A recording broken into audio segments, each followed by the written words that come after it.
Welcome back to the Quarantine Diaries with Charlotte here, part two. And so, as we've been talking about what you've been doing in your time, what is now the part of quarantine that you appreciate or like the most of quarantine life? Ooh, that's hard. I feel like I've learned a lot about myself during quarantine, and I just learned to appreciate people, like other than my family, just having social interaction outside of my house. I walk my dog every day, and I'll pass by people. I'm like, hi, and they're like, hi. It's like, cause I need to like interact with people because I'm such an extrovert. So I feel like that's been hard, but at the same time, I really appreciate like the introverted side that I discovered that I didn't know words know that I had, and that I could like take more time for myself and like do the things that I love and focus on the things that I love instead of running around everywhere with like a crazy schedule and just being able to kind of breathe. So Yeah, so, taking people not for granted and then at the same time slowing down. Those are typical good extrovert answers because those are everything that I've been doing on quarantine is the realization, oh, my wife is great, but I want to see other people. Like not the idea of dating other people. Let's rephrase that question. I don't want to see other don't listen, Ellie. that is not what that phrase meant, but isn't I want to see people who don't live in my house. That's the right phrase. But then even appreciating the slowing down lifestyle with it all. So with that on the flip side of the coin, what is the part of quarantine other than the obvious if you're an only child and your mom's probably going to watch this video, but I'm going to say it anyway.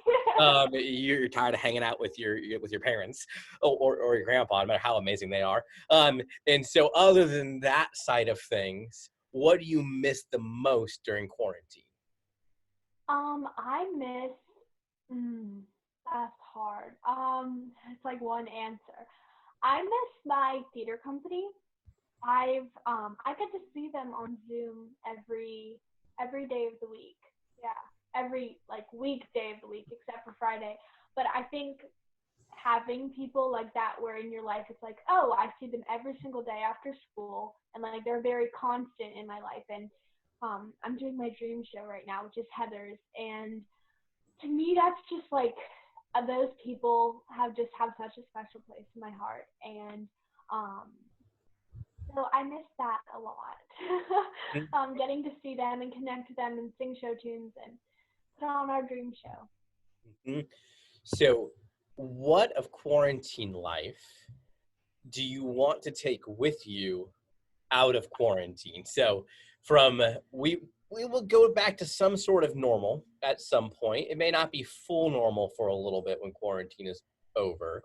But what part of the quarantine lifestyle that you've appreciated do you want to make sure to put into practice when we get the chance to slowly start returning to the world that was before? Hmm. Um, I think I really have enjoyed my daily devotionals that I do. And I hadn't really started to do them um, until quarantine hit because I suddenly had time in my morning that I didn't have before. And I I have a patio right outside my house, like a porch that goes from my room, and I never use it. Like before quarantine hit, I think I maybe went out there once in like 3 years. I like never used it. And in quarantine, I've spent all my time out there. I think maybe it's like the fresh air or something, but I go out there and I do my daily devotional, and I want to take that with me back into normal life because I feel like it's just helped me like start my day in a really Hmm. good. Yeah. So that's probably what I would. Good. And I feel like, so especially as someone who is an extrovert, and since you are an Enneagram 7, so this is a little inside baseball talk for people who don't know what the Enneagram is. We'll talk about it at some point, I'm sure. But learning how to slow down and create that space for an hyper extrovert and Enneagram 7 is very important, Charlotte. So the quicker you learn that, the healthier when you're 20 and 25 that you are going to be, because it took this guy a long time to learn those practices because I did not like slowing down or anything associated to that.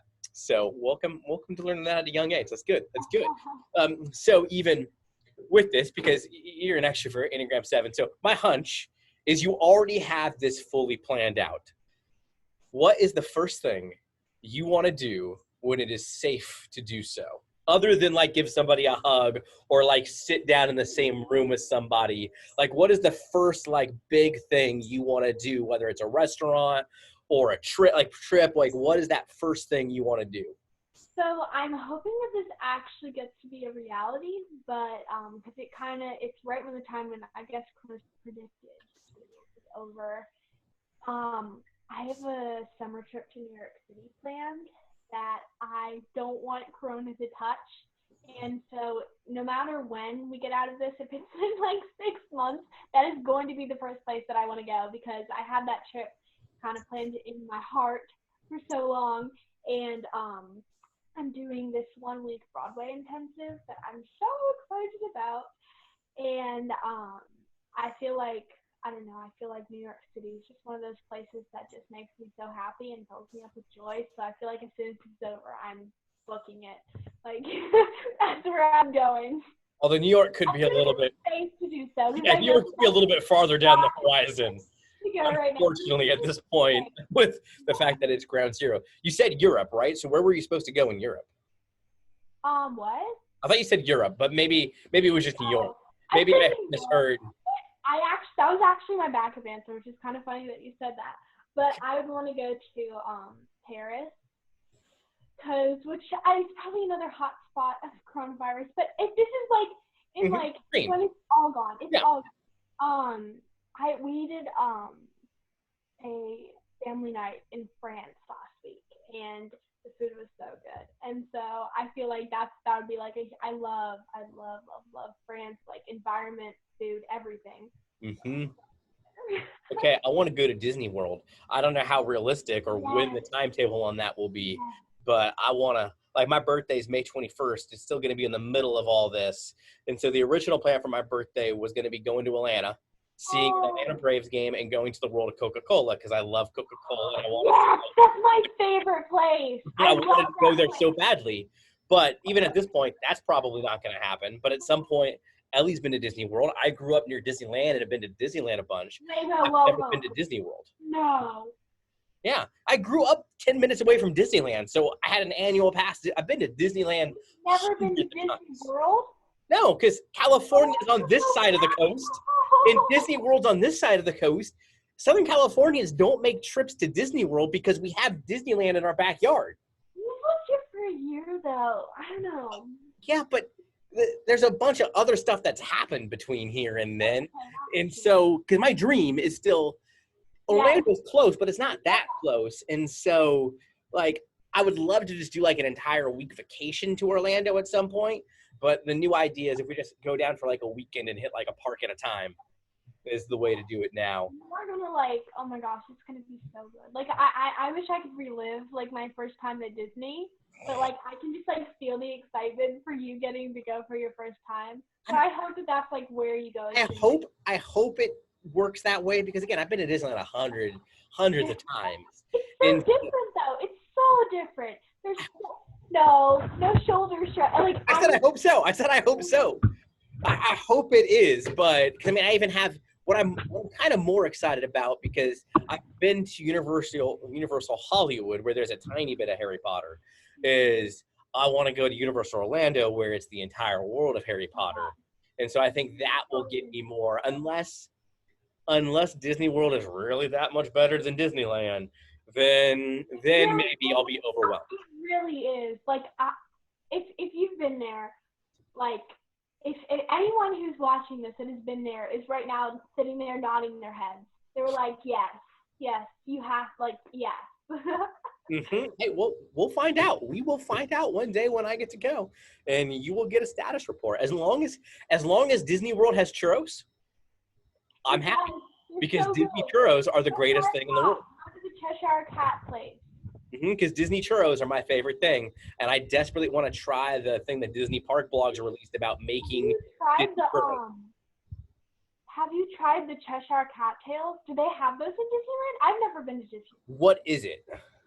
So it's like a churro. It's like a famous Okay. Disney churro, but then they put like icing on it. I think it's like some kind of Disney taste. It's so good. So And Disneyland for a while had a bunch of fancy churros you could get that were named after different things. So I think that was probably one of them. okay, because there's like a Cheshire Cat Cafe in Disney World, and they serve those churros, and they're so good. Yeah, I don't think there's a Cheshire Cat Cafe in Disneyland, but But yeah, I'm they sure had a you bunch of fancy churros at one point. Like you could get a lightsaber churro, you could get stuff like that, and they weren't the same. But I'm just a traditional give me a regular churro yeah. guy They because released churros the are. recipe, the official recipe. They released it. And they released the I always screw up this word beignets. So, Beignets, like you can make the official Disney oh, beignet. I didn't know that. Uh-huh. They released that one too. There's another one they released the other day that I saved that was I'm trying to remember what it was. It I was made Dole Whip for my family last week or 2 weeks ago. What was spring break last week? no, spring break was like 2 weeks ago now, I think. I don't know. You. I'm losing all the days here. Yep. But over spring break, we did like this travel thing, and I chose Disney World. Surprise! And I made all my recipes were from like the Disney parks, like things that they'd actually released the recipe to. And I made Dole Whip for dessert, and okay, I don't like Dole Whip, but like my parents were like, it is like Hold on. You don't like Dole Whip? I don't. I love pineapple and I love ice cream. I just don't like it together. It's okay. I feel like Dole Whip is a Disney staple. The Disney staple. Yes. Hmm. So to wrap all of this into a pretty little package, outside of Disney talk, what do you think is one thing in quarantine that you have fully learned and realized about yourself? Ooh, Or the that's a biggest good thing? one. Um, I think I've learned what my limits are. Hmm. Before when I was running around, I had a crazy schedule. I went from a crazy summer where I was traveling the entire summer to a crazy school year where I was doing homework till like 11 o'clock at night because I got home at 9. And so I feel like everything before quarantine was just moving, going to the next place, next place, next place. And I just was like trying to push more and more and more stuff into my schedule. And when I'm in court, like now that I'm sitting back here in quarantine, I was like, oh, that probably wasn't the healthiest thing to do. And so I've learned like even in quarantine where I'm not leaving my house, I still have limits that I need to put on myself. I guess like I shouldn't. I'm one of those people that tries to do it all for everyone. Like if someone asks me to do something, I'm like, yes, of course, I'll do it. And I think learning to like what's best for me and to focus on like schoolwork and like God and things that are really important to me during the quarantine. I think I've learned that I don't know that I don't need to have everything packed all in my life for it to be full. That's perfect because I do feel like that is the theme of Mount Pleasant in our area. Is you teenagers are so busy that this is the first real chance that a lot of you have had to actually figure out what is it I really want to do and create space for it, not just do because it's what's expected or what I've always done. So that's good. So then, outside of what you've learned about yourself, what do you think is one thing you've learned about God in this whole season? I think I learned that I always heard like, I've always heard people say whenever I was at camp or something like, oh yeah, God works in unexpected ways. And I've like that's happened to me a few times and I was like, oh yeah, I can like see that. But the first time where like as a whole family we really experienced like God really working, like planning ahead of time about COVID, is I decided to do like I said, my life was crazy busy before quarantine started. And I was already doing a show for my school, which has since been canceled, which is sad. But I was doing that. I was going to competition, and my life was like completely full. And then I see my dream show, Heather's, and my mom's like, "No, there's no way that you're doing that. Like you have too much stuff on your plate. There's no way." And so I was like, "Okay, like I really wanted to do it." And then she's like, "Okay, well let's pray about it as a family." So we prayed about it, and then a week later, because it was a really quick decision, we decided to do it. And it was first few weeks. But as soon as school rehearsals were supposed to start, COVID hit. And now that is, like I said before, that is the only constant in my life. Like right now, about as far as social interaction goes, having Heather's rehearsal. So I think that it's crazy because if I didn't say yes to that, and we didn't pray about it and like really fit it in, like accept it, but ahead of time, like this is gonna be crazy, but we're gonna do it. I would be left like that's the majority of how I spend my quarantine and how I don't just sit here and like waste away. Mm-hmm. And so I could have never predicted that this would have happened. So I think it's just kind of cool to think like he knew when I decided to do that, but it wasn't in addition to all the crazy stuff. It was going to be the only like really big thing that I did every day. Mm-hmm. That's good. No, that's good. I know that he really does work in unexpected. Mm-hmm. That's good. So fast forward to the year 2025. You're 20. You're in college. What do you think is one thing or like a takeaway, or how are you going to remember this crazy season 5 years from now? A little bit of future casting, looking back, you can place yourself out of body 5 years into the future. How do you think you're going to remember this season by, or what's going to stick with you from this season, whether it's joking about the toilet paper crisis of 2020 or the fact that we thought the Australian wildfires were going to be the biggest deal of 2020, whatever it might be. Like, how do you think 5 years from now you're going to look back on and remember this season? So I think I'll be a junior in college when that happens. Mm-hmm. I'm super young for my grade. So I feel like I know it sounds weird to have it planned out, but I think I want to get some kind of apartment off campus junior year, and so that will be the first time where I'm like probably living with a bunch of other people, not just one person. And I feel like having this quarantine time where I'm living with a handful of people, not one, but like a few people, and learning how each person, like you have to interact with them differently, I guess. And it's not like I feel like I can really take away like some of the quarantine times that I have of like sleeping on a mattress on my floor and just learning that like I guess life throws unexpected things at you, but also just being able to joke about like, oh my gosh, 5 years ago we were thinking this is never going to end, but you know we're out here now and I'm in college. And cool. Mm-hmm. Yeah, that makes sense. So a little bit more future casting. Let's assume 5 years in the future, there's that Ellie and I have a little kid. How would you explain this season? Let's say little Ellie or little Jonathan comes and asks Charlotte when you're home from college one day about, so what was this thing mom and dad have been talking about? How would you explain this pandemic season to a 5-year-old, 6-year-old that, hasn't lived through it, but hears us talk about it still? Because I'm assuming we'll be talking about it still in 5 or 6 years. Yeah. How would you explain it to somebody who hasn't seen it?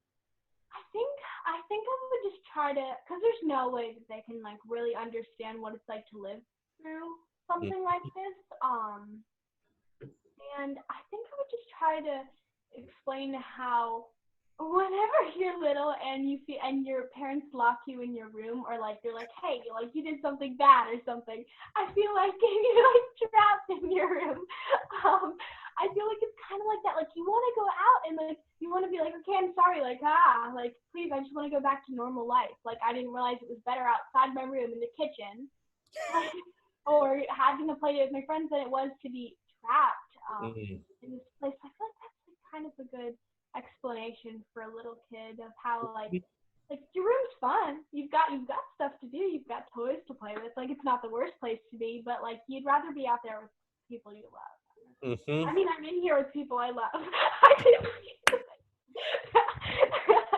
I just want to highlight that one sentence and pull that out and just send that to your parents and let them just have fun with that. I wish I was in a place with people I love. That would be the quote out of context to send to your parents.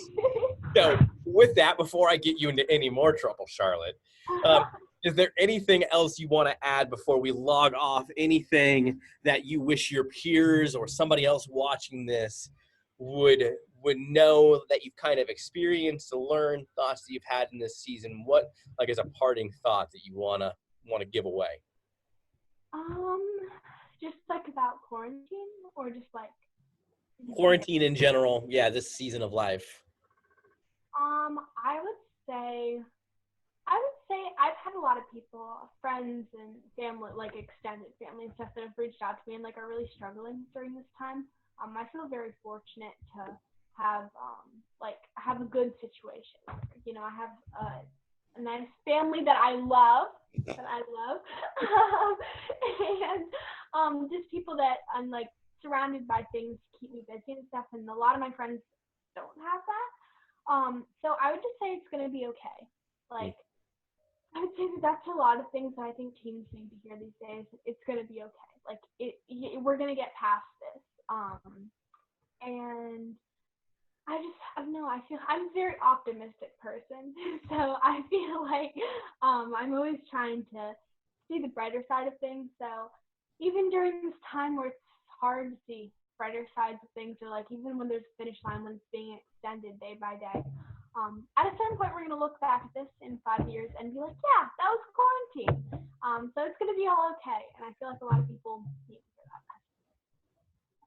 Perfect. It's a good last word, Charlotte. Charlotte, thank you for your time. I hope everybody enjoyed this, and drop a comment and let us know what you thought. Thanks, Charlotte.